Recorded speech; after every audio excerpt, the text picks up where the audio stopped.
आइए जानते हैं माघ पूर्णिमा सरल पूजा विधि उपाय के बारे में। इस दिन पड़ने वाले राहु काल और भद्राकाल के समय के बारे में भी। जैसा कि आप सभी जानते होंगे 12 फरवरी बुधवार के दिन माघी पूर्णिमा है और इस दिन प्रयागराज में स्नान ध्यान का बहुत अधिक महत्व है, परंतु वहां पर ना जा सके तो अपने घर पर ही इस तरह से सरल पूजा विधि आप करने का प्रयत्न करें। पूजा विधि सर्वश्रेष्ठ है और भाग्य की रेखाओं को इस दिन प्रबल करने वाली होती है। आप सभी को सबसे पहले यह बताते हुए चलो कि यह दिन कोई साधारण दिन नहीं है। इस दिन माघ महीने के उद्यापन का भी नियम लिया जाता है। अगर आपने कोई विशेष नियम लिया है या आप प्रयागराज महाकुंभ में हैं और वहां पर आपने 1 महीने का कल्पवास किया है तो वहां पर उद्यापन का अर्थात इस दिन को परिपूर्ण करने का नियम लिया जाता है। इस बार 12 फरवरी बुधवार के दिन यह श्रेष्ठ तिथि है, तो इस दिन कुछ देर के लिए भद्रा का भी साया जो कि धरती लोक पर विराजमान भद्रा है तो वह अशुभ फल देने वाली है। राहु काल का भी समय इस दिन हो रहा है तो आपको थोड़ा ध्यान रखने योग्य बात है। ऐसे में 12 फरवरी बुधवार को माघी पूर्णिमा व्रत पूजन होगा। सत्यनारायण भगवान का भी पूजन इसी दिन किया जाएगा। माघी पूर्णिमा शुरू होगी 11 फरवरी मंगलवार की शाम 6:56। पूर्णिमा तिथि 12 फरवरी बुधवार शाम 7:22 के आसपास तक रहने वाली है। ऐसे में पूर्णमासी व्रत करने के जो नियम है उस अनुसार 12 फरवरी को ही यह व्रत किया जाएगा। अब जानते हैं 12 फरवरी को पड़ने वाले शुभ और अशुभ समय के बारे में। बुधवार के दिन सूर्य उदय का समय 7:05, सूर्यास्त का समय 6:17, ब्रह्म मुहूर्त सुबह 5:28 से 6:16 रहने वाला है। इस दिन सौभाग्य योग जो कि अपने आप में सर्वश्रेष्ठ है वह सुबह 8:07 तक और बाद में शोभन योग का निर्माण हो रहा है। ठीक है जी, यह बात हो गई। बात कर लेते हैं भद्राकाल की। तो इस दिन थोड़ी देर भद्राकाल का समय हो रहा है।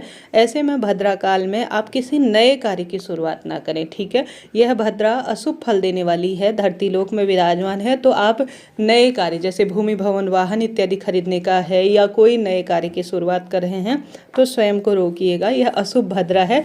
पूजा पाठ स्नान ध्यान दान पुण्य सभी कार्य हो सकते हैं, इसमें कोई रोक नहीं है, परंतु नए कार्य आप करने से रोकिएगा। तो भद्राकाल का समय मंगलवार की शाम 6:55 से सुबह, यह रात्रि से ही शुरू हो जा रही है कहने का मतलब है, और सुबह बुधवार को 7:05 तक रहेगी। ठीक है, तो यह रात्रि से ही शुरू हो जा रही है तो कोई दिक्कत नहीं। मंगलवार की शाम से शुरू हो रही है और बुधवार की सुबह 7:05 तक है, उसके बाद कोई दिक्कत की बात नहीं है।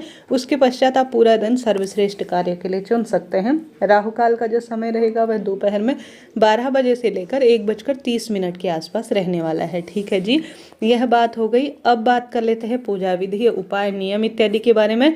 उससे पहले इस दिन पूजा का शुभ मुहूर्त जान लेते हैं। सुबह पूजा का शुभ मुहूर्त जो हो रहा है वह 5:45 से 7:04 के आसपास।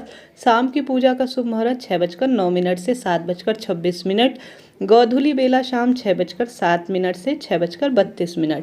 चंद्र उदय इस दिन जल्दी हो जाते हैं तो चंद्र उदय का समय 6:14 के आसपास रहने वाला है। आइए जानते हैं इसकी पूजा विधि और सामग्री। सबसे पहले इस दिन आप जानते होंगे जैसे हम सभी माघ महीने में कुछ भी नहीं कर पाए हैं तो इस दिन हमें माघ पूर्णिमा के निमित्त अगर कोई आपने नियम लिया है या आप किसी भी व्रत उपवास या किसी नए नियम का जो है उद्यापन करना चाहते हैं तो इस दिन को आप चुनिएगा। आप इस दिन एक ब्राह्मण देवता को घर पर भोजन कराने के लिए आमंत्रित करें।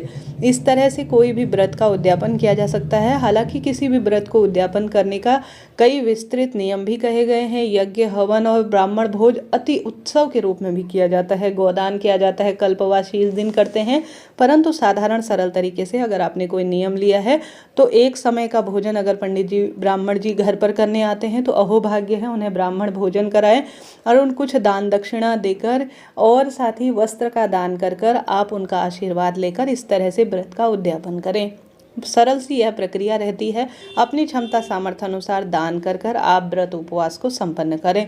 साथ के साथ अगर ब्राह्मण जी नहीं आते हैं तो एक समय का सीधा उन्हें दान में देकर आप अपने व्रत का उद्यापन कर सकते हैं। तो इस तरह से आपको यह व्रत का उद्यापन करना चाहिए इस दिन। साथ के साथ शास्त्र प्रमाण कहता है इस दिन ब्रह्म मुहूर्त में, क्योंकि माघ महीने में जल्दी उठने का नियम है तो सबसे पहले पूजा विधि के तहत आपको सुबह उठना चाहिए। अगर आप कहीं पवित्र कुंड त्रिवेणी संगम में स्नान करते हैं तो यह बहुत सुंदर है।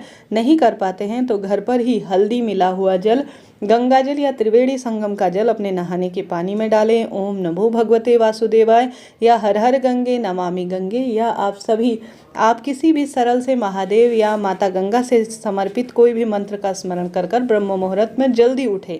प्रयत्न करें जल्दी उठकर आप स्नान करें। उसके बाद आप सभी लाल या पीले रंग के ही कपड़े चुनें, क्योंकि यह माता लक्ष्मी को बहुत अधिक प्रिय है। इसके पश्चात आप एक जल का लोटा लें। जल के लोटे में आप थोड़ा काले तिल डालें। इस दिन काले तिल की बहुत महत्वता है।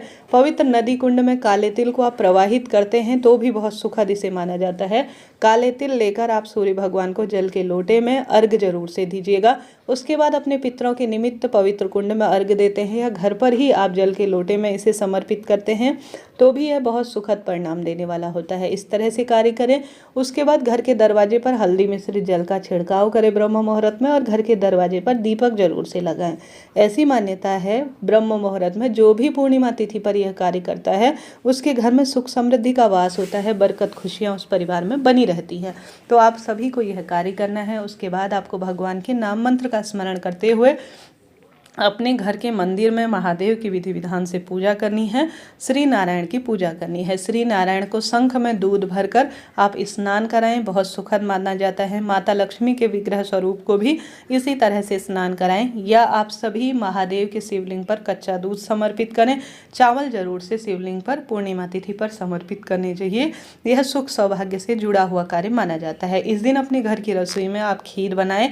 उसके बाद अपने घर की रसोई को साफ सुथरा कर दीपक लगाए मां अन्नपूर्णा के नाम का, और घर पर खीर बनाकर आप खीर का भोग अपने घर के मंदिर में विराजमान सभी देवी देवताओं को भोग स्वरूप समर्पित करें। बाद में आप अपने घर के सदस्यों को और गौ माता को खीर वितरित करें। इससे सुख सौभाग्य में वृद्धि होती है। आप इस दिन सत्यनारायण भगवान व्रत कथा का श्रवण करें।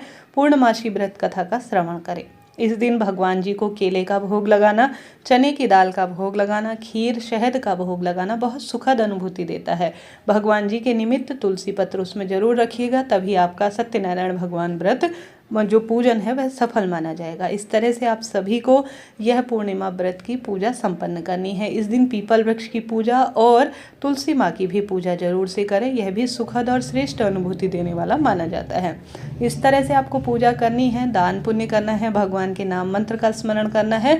और आप जब शाम को चंद्र देवता दिखाई दे तो जल के लोटे में कच्चा दूध, चावल डालकर और कुछ शक्कर वगैरह डालकर ओम सोम सोमाय नमः या ओम चंद्र देवाय नमो नमः कहते हुए चंद्र देवता को अर्घ्य दीजिएगा। इस तरह से आपको करना है। शाम को मीठा भोजन कर या फलाहार कर आप पूर्णिमा तिथि का व्रत का पारण कर लीजिएगा। इस तरह से यह नियम कहलाते हैं। इस दिन दान पुण्य के रूप में आप दीपदान करें, अन्न का दान करें, सफ़ेद कपड़े, सफ़ेद रंग की वस्तु जैसे चावल हो गए, चांदी हो गया और सफ़ेद रुई, इनसे संबंधित जो वस्तु होती है उनका ज़्यादा से ज़्यादा दान करें।